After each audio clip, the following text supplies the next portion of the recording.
I wanted to talk to you today about divisiveness. It's 3 days after the US election, and of course we still don't know who won. By the time you watch this, you may know who won. But I think divisiveness is represented by the very fine margins of votes between the two candidates. And it shows us how divided the nation is.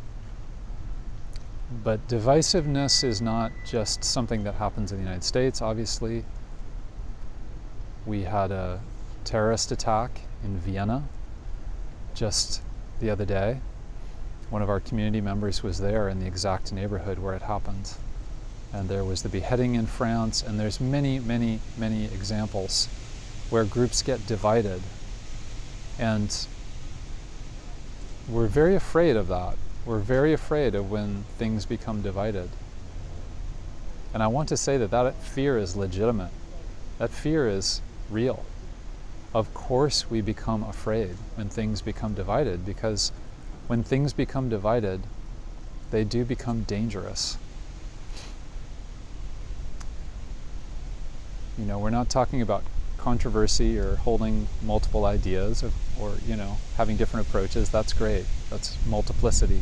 We're talking about division in the negative sense. So I want to talk about why this is so dangerous. You know, there's something about when we become divided, it happens inside us. It's not just that there's us over here and them over there. It happens within my mind and my heart. That them over there cease to become full human beings. And of course, this is obvious, right? It's the dehumanization aspect. It's objectification, you could say. And the problem comes most deeply because we actually lose contact with the real them, the real people who are really over there. We lose contact with who they are, how they're functioning, what they think of the world, why they're responding in the ways they do.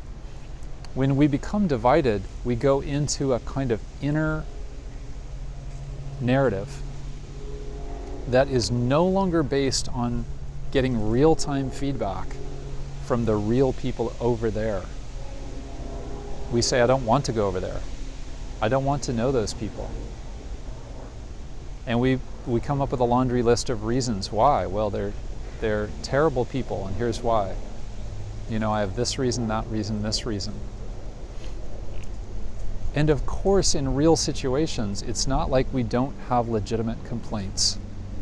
We can have legitimate complaints about what people do and the views they hold. We can disagree violently. And at times we should disagree completely.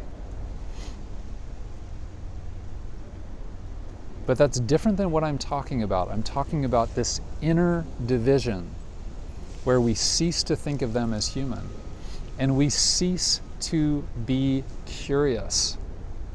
We're no longer interested to find out what's going on. And let's just be frank.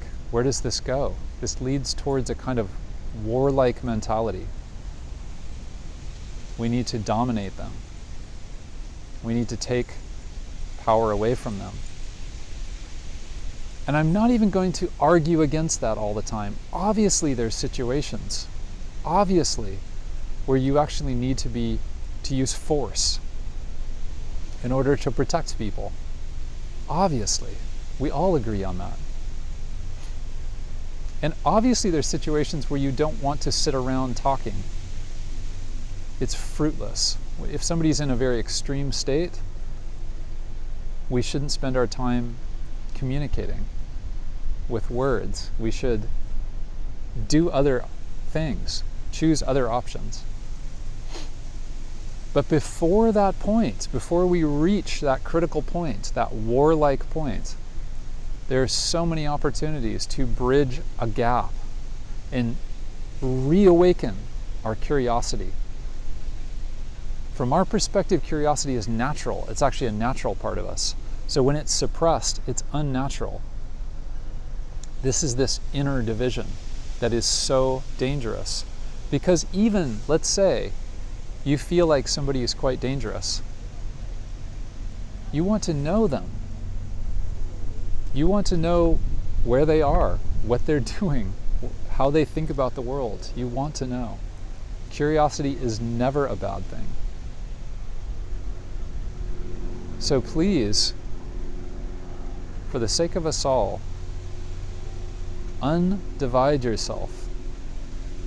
And the way to do that is to come back to yourself, to come back to your natural state. We should all do this.